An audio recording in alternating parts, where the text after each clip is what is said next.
Benigno Simeon Cojuangco Aquino, III. Ipinanganak noong ika-8 ng Pebrero taong 1960.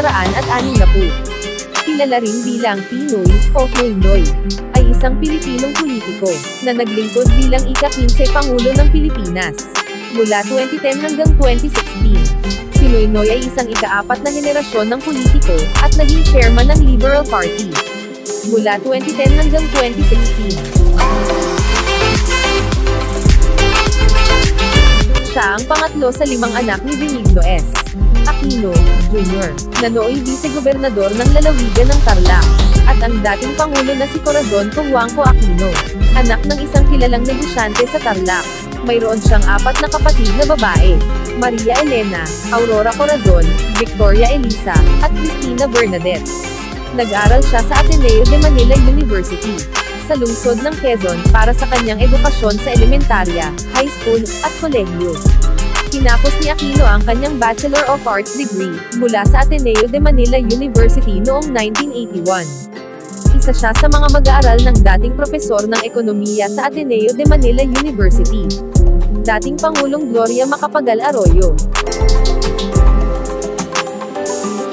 Si Aquino ay hindi pa nag-asawa at walang mga anak, na ginawang siya ang unang Bachelor President ng Pilipinas. Dati ay nagkaroon ng relasyon si Aquino kay Shalana Soledad, isang kagawad ng Valenzuela at pamangkin ni dating Senador Francisco Tatag. Noong Nobyembre 2010, kinumpirma ni Aquino na naghiwalay na sila ni Soledad.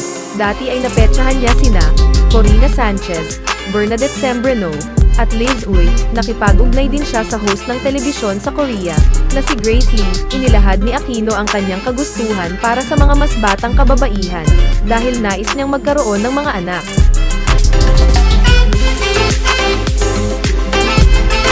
Si Aquino ay naging mahilig din sa pagbaril, bilyaran at mga video game.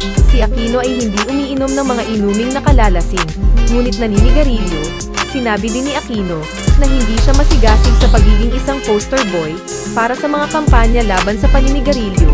Sa nagwaging halalan, nakatanggap si Aquino ng tawag sa telepono, mula kay Pangulo ng Estados Unidos na si Barack Obama, na binati siya at nag-alok ng tulong sa pagpigil sa paninigarilyo.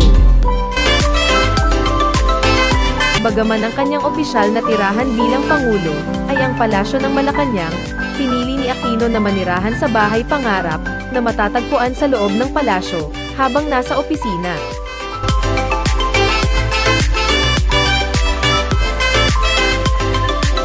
Namatay si Aquino matapos ma-ospital, sa Capital Medical Center, sa Quezon City, noong 24 Hunyo 2021.